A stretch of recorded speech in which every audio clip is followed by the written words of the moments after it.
राजसमंद नामी गांव में मोहन अपनी बीवी सोमा और बेटी गुड्डी के साथ रहता था। मोहन के पास जमीन तो थी लेकिन वो ना होने के बराबर थी। कुछ अर्सा पहले इसके पास बैल भी थे लेकिन घर के बिगड़े हुए हालात की वजह से उसने वो बैल भी बेच दिए।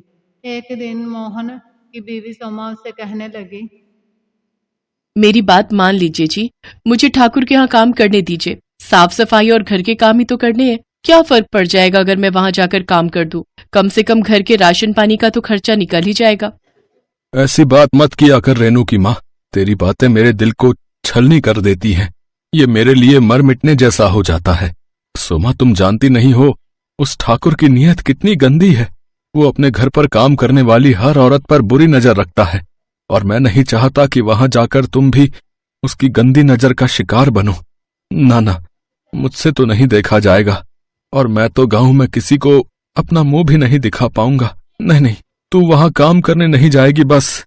मोहन सारा दिन इसी फिक्र में रहता है कि वो अपनी बीवी और बेटी की अच्छे से देखभाल भी नहीं कर सकता। वो फटे पुराने कपड़ों में रहती हैं। वो अक्सर गांव के लोगों से मदद मांगने जाता कि मुझे बैल वगैरह खरीद दे या मेरे खेतों में ट्रैक्टर चला दे, तो वो उसकी मदद करने से इनकार कर देते। एक दिन वो अपने खेतों में काम कर रहा था लेकिन वो उसके अबलेटर जो वो भी अच्छे से काम नहीं कर रहा था, जमीन खुश्क होने की वजह से। और उधर गांव का ठाकुर जो वो इसी ताक में था कि ये कब मेरे पास आया और इसकी जमीन मैं खरीद लूं। ठाकुर एक दिन मोहन के खेतों में आया और उससे कहने लगा,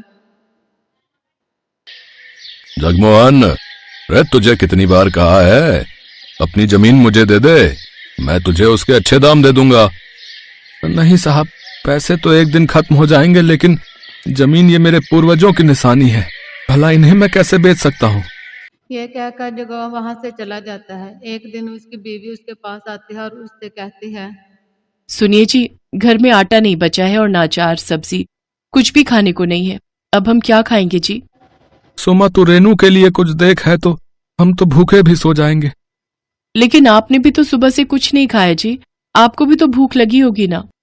भूख तो लगी है सोमा, लेकिन मेरी जेब में पैसे नहीं है कि मैं बाजार जाकर आटा खरीद सकूं और खेत पूरी तरह बंजर है, उसमें घास तक का एक अंश नहीं होता है। सुमा अपने शोहर की लाचारी देखकर उसे बहुत दुख होता है और वह अपने शोहर की बात पर ध्यान देती है और बाहर लगे घास को तोड़कर लाती है और फिर उसे एक बर्तन में डालकर उबालने के लिए रख देती है।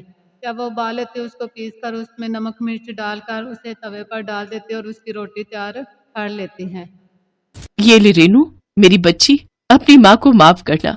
घास की रोटी बनाने के अलावा मेरे पास और कोई चारा नहीं था। तो क्या हुआ माँ?